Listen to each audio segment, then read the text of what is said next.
Bienvenue à Bar-sur-Seine sur la troisième manche du championnat de France d'enduro 24 MX. On a vécu une belle journée hier avec des résultats très serrés dans toutes les catégories.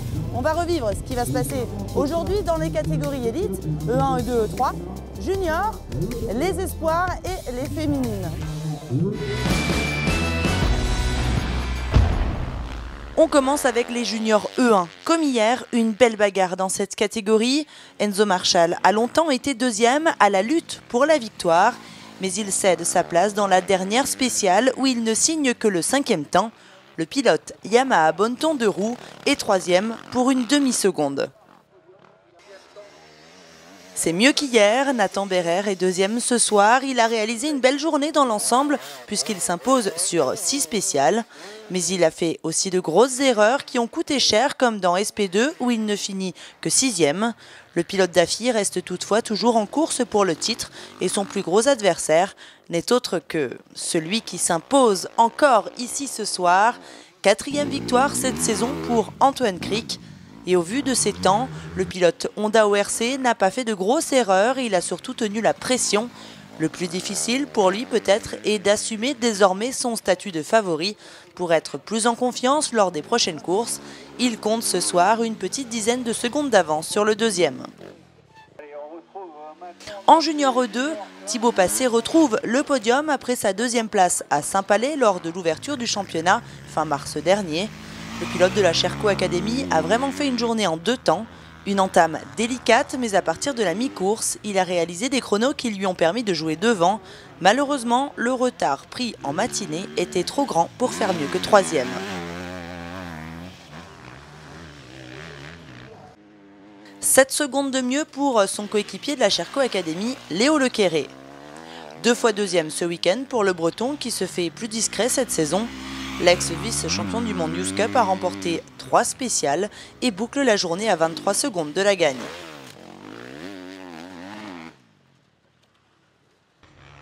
Thiel de Clercq est sur un sans faute cette saison puisqu'il a remporté toutes les journées du championnat de France en junior 2. L'officiel Husqvarna a remporté 5 spéciales et n'a jamais fait moins bien que 3e. Très régulier, il est bien parti pour arracher la couronne de champion des mid-size juniors avant la fin de saison. Enfin, en J3, Max Vial s'impose également aujourd'hui après sa victoire d'hier. Il compte 35 secondes d'avance sur Victor Van der Rohe.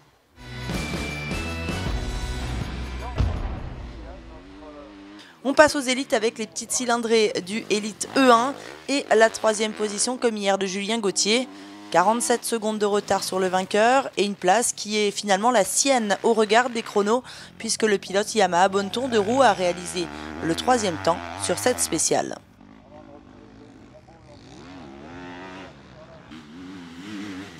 Il a plutôt bien roulé, il est à 18 secondes de la victoire ce soir. Certes, c'est une marche, mais il a enfin réussi à prendre une spéciale à Taroux. C'était l'avant-dernière. Le Belge Antoine Maguin profite du championnat de France pour trouver des concurrents plus forts et le faire progresser. Et visiblement, ça fonctionne. Jérémy Taroux a de son côté réalisé une belle journée dans l'ensemble, même s'il a avoué avoir utilisé des pneus un peu trop tendres pour le terrain très béton. Du coup, une adhérence au terrain qui aurait pu être meilleure et qui lui aurait peut-être permis de creuser davantage l'écart avec la concurrence. Quoi qu'il en soit, c'est un sans faute sur le France cette saison pour l'officiel Sherco.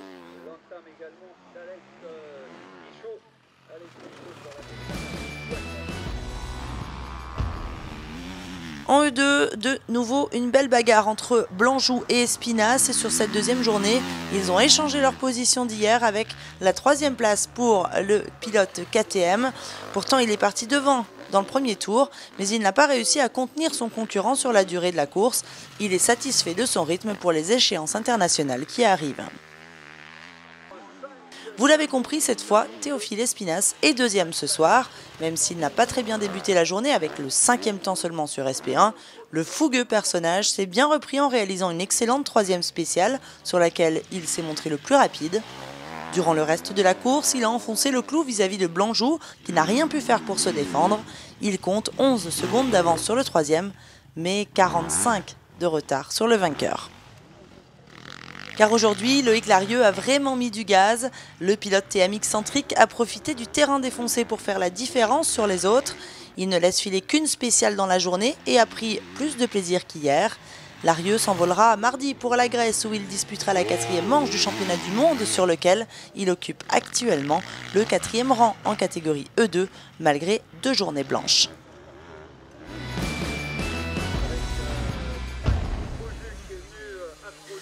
Dernière catégorie élite avec les grosses cylindrées et un nouveau podium pour Valentin Richaud qui confirme qu'il faudra désormais compter sur lui à l'avenir pour la course au podium. Le pilote Gaz recule certes d'une position par rapport à hier, mais il a su contenir du beau monde derrière lui. C'est très encourageant pour la suite.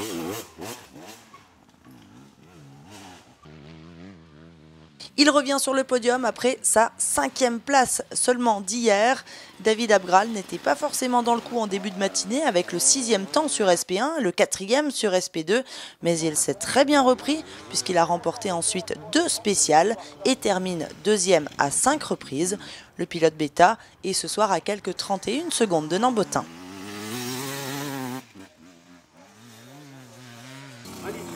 Le nonuple, champion de France et triple champion du monde, ne se souviendra pas de Bar-sur-Seine comme d'un grand week-end dans sa carrière de sportif. Il s'impose certes en E3, mais n'a pas vraiment été en mesure de rouler au niveau qu'on lui connaît.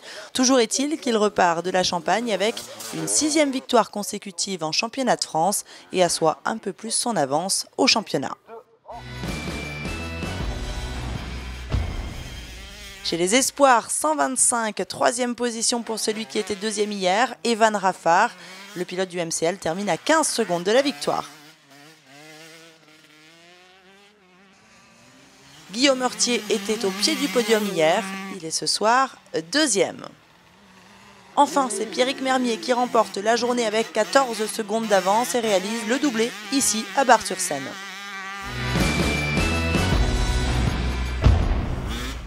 Chez les féminines, 3e position pour Justine Gessler qui avait bien eu du mal à trouver des sensations hier sur le terrain champenois.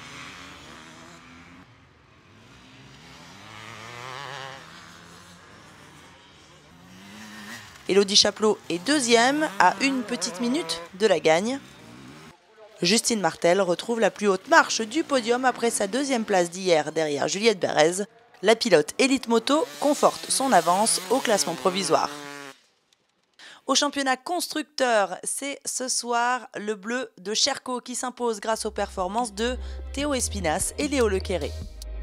Merci à tous de nous avoir suivis. Rendez-vous les 27 et 28 juillet en Bretagne à Plouaga pour la 4e manche du championnat de France d'enduro 24 MX. D'ici là, portez-vous bien. Bye bye.